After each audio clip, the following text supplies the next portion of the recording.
ಆದರೆ ಬಾರ್ಡರ್ ಇಶ್ಯೂದಲ್ಲಿ ಅಷ್ಟು ಕಾಂಟ್ಯಾಕ್ಟ್ನೇ ಇಲ್ಲ. ರಾಜ್ಯ ಸರ್ಕಾರ ಏನು ವಿಚಾರ ಮಾಡ್ತಾರ, ಇಲ್ಲಿ ಏನಾಗ್ತದ ಇದ್ರ ಬಗ್ಗೆ ಅಂತ ಭಾಳ ಐತೆ. ರಾಜ್ಯ ಸರ್ಕಾರ ಒಂದು ಬ್ರಾಡ್ ಫ್ರೇಮ್ವರ್ಕ್ ಮೇಲೆ ವಿಚಾರ ಮಾಡ್ತಾರ. ಬೆಳಗಾವಿ ನಾವು ಬಂದ್ಬಿಟ್ಟೈತಿ 56ನೇ ವಿಷಯದೊಳಗೆ ನಾವು ತಲೆ ಕೆಡಿಸ್ಕೊಬೇಕು ಅಂದ್ರೆ ಯಾವ ಬೇಕಾದ್ರೆ ನಾವು ಕೇಸ್ ಹಾಕಲಿ ಬೇಕಾದ್ರೆ ಮಾಡಲಿ.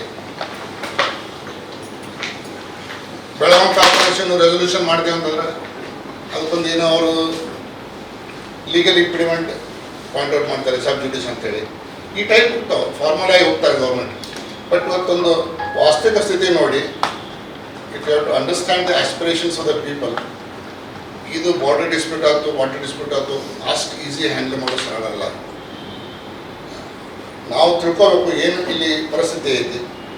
ಅದರ ಮುಖಾಂತರ ಕಾನೂನು ಚೌಕಟ್ಟಿನಲ್ಲಿ of course you have to all move, but having regard to the people's aspirations. Belagavi ಸಂಬಂಧಪಟ್ಟಂತೆ ನಮಗೆಲ್ಲರಿಗೂ ಗೊತ್ತು, ನಮಗೂ ಹೆಚ್ಚು ಗೊತ್ತು, ಇದು ಕರ್ನಾಟಕದ ಒಂದು ಇಂಟಿಗ್ರಲ್ ಪಾರ್ಟ್, ರೈಟ್? ಇವತ್ತಲ್ಲ, ಇದು 100 ವರ್ಷದಿಂದ ಬಂದಿತ್ತು. 1818ರಲ್ಲಿ ಆಂಗ್ಲೋ ಮರಾಠ ವಾರ ಆಯಿತು. ಆಂಗ್ಲೋ ಮರಾಠ ವಾರ್ನಲ್ಲಿ ಬ್ರಿಟಿಷರು ಗೆದ್ದರು. ಆಮೇಲೆ ಈ ಭಾಗ ಬ್ರಿಟಿಷರ ಭಾಗವಾಯಿತು. ಕೆಲವು ದಿನ ಸದರನ್ ಮರಾಠ ಜೋಬ್ ಅಂತಿದ್ರು, ಒಂದು ರೀಜನ್ ಮಾಡಿದರು. ಅದು ಮದ್ರಾಸ್ ಗೌರ್ಮೆಂಟಕ್ಕೆ ರಿಪೋರ್ಟ್ ಹಾಕಿತ್ತು. ಕಿತ್ತೂರಿನಲ್ಲಿ ಏನೊಂದು ಇದು ಆಯಿತು, ರಿವೋಲ್ಟು.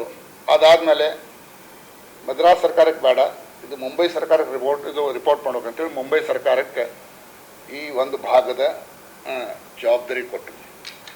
ಆಮೇಲೆ ಇಲ್ಲಿ ಈ ಒಂದು ಏರಿಯಾ ಮುಂಬೈ ಕರ್ನಾಟಕ ಮುಂಬೈ ಸರ್ಕಾರದ ಭಾಗವಾಯಿತು. ಇದು 1956ರವರೆಗೆ ನಡೀತು.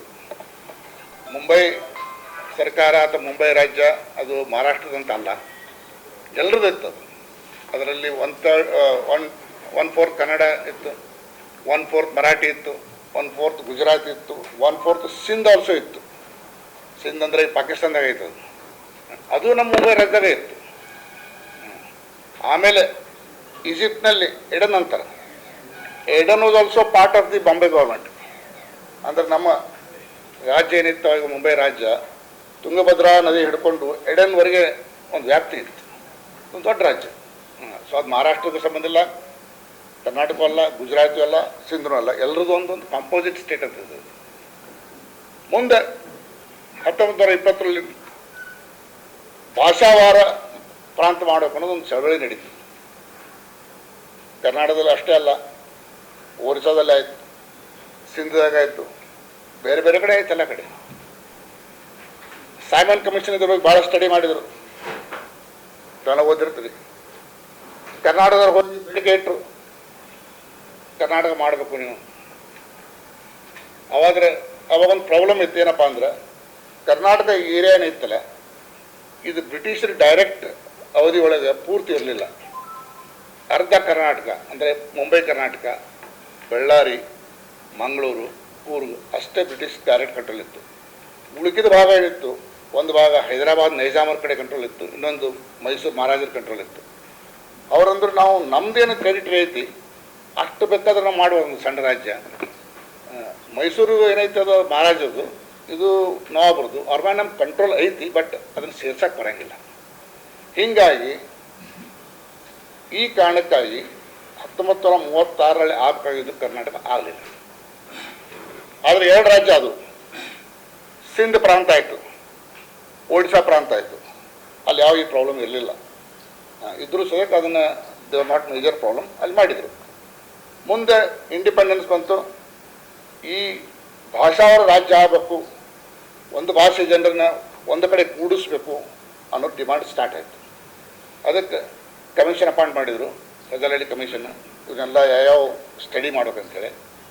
ಅದೇ ಟೈಮ್ನಲ್ಲಿ ಬ್ಯಾರಿಸ್ಟರ್ ಪ್ರಕಾಶಂ ಆಂಧ್ರದಲ್ಲಿ ಹಂಗರ್ ಸ್ಟ್ರೈಕ್ ಕೊಟ್ಟರು. ಅದೊಂದು ಸಿಚುವೇಶನ್ ಡೆವಲಪ್ ಆದಮೇಲೆ ಕಾಂಗ್ರೆಸ್ ಪಾರ್ಟಿ ರೆಸೊಲ್ಯೂಷನ್ ಇತ್ತು, ಮಹಾತ್ಮ ಗಾಂಧಿಯವರೆಲ್ಲ ಈ ಭಾಷಾವಾರ ರಾಜ್ಯ ಆಗಬೇಕು, ಭಾಷಾವಾರ ಜನರು ಕೂಡಿಸಿದ್ರೆ ಹೆಂಗೆ ಯುರೋಪ್ನಲ್ಲಿ ಹೆಂಗೆ ಭಾಷಾವಾರದ ದೇಶ ಆಗಿವೆ ಹಂಗೆ ಇಲ್ಲಿ ಭಾಷಾವಾರದ ರಾಜ್ಯ ವಿತಿನ್ ಇಂಡಿಯಾ ಆಗಬೇಕು ಅನ್ನೋದು ಒಂದು ಕಾನ್ಸೆಪ್ಟ್ ಬಂತು. ಸೊ ಇದ್ರ ಪ್ರಕಾರ 56ರಲ್ಲಿ ಕರ್ನಾಟಕ ಉದಯವಾಯಿತು. 1 ನವೆಂಬರ್ 1956. ಏನೇನು ಜಾಯ್ನ್ ಅದು? ಮುಂಬೈ ರಾಜ್ಯದಲ್ಲಿದ್ದು 4 ಜಿಲ್ಲೆಗಳು: ಬೆಳಗಾವಿ, ಉತ್ತರ ಕನ್ನಡ, ಧಾರವಾಡ, ಬಿಜಾಪುರ. ಮದ್ರಾಸ್ ರಾಜ್ಯದಲ್ಲಿದ್ದು ಬಳ್ಳಾರಿ, ಮಂಗಳೂರು ಇತ್ತು, ದಕ್ಷಿಣ ಕನ್ನಡ. ಬಳ್ಳಾರಿ ಆಲ್ರೆಡಿ 53 ಬಂದಿತ್ತು, ಮಂಗಳೂರು ಬಂದಿಲ್ಲ, ಬಂತು. ಕೊಳ್ಳೇಗಾಲ ತಾಲೂಕು ಅಂತ ಬಂತು. ಕೂರ್ಗ್ ಚೀಫ್ ಕಮಿಷನರ್ ಪ್ರಾವಿನ್ಸ್ ಇತ್ತು, ಅದನ್ನು ಸೇರ್ಪಡೆ ಮಾಡಿದರು. ಆಮೇಲೆ ಹೈದರಾಬಾದ್ ರಾಜ್ಯದಲ್ಲಿದ್ದು 4 ಜಿಲ್ಲೆಗಳು: ಬೀದರ್, ಪಾಟದ ಬೀದರ್, ರಾಯಚೂರು, ಗುಲ್ಬರ್ಗ, ಇವು ಜಾಯ್ನ್ ಆಯಿತು. ಹೀಗಾಗಿ ಒಂದು ಕರ್ನಾಟಕ ಪಾರ್ಲಿಮೆಂಟು ಉದಯ ಮಾಡಲಿಕ್ಕೆ ಒಂದು ಕಾನೂನು ಮಾಡಿದರು, ಸ್ಟೇಟ್ ರಿಆರ್ಗನೈಸೇಷನ್ ಆ್ಯಕ್ಟ್ ಅಂತ ಹೇಳಿ. ಆ ಹೊತ್ತಿನಲ್ಲಿ ಫಾರ್ ಸಮ್ ರೀಸನ್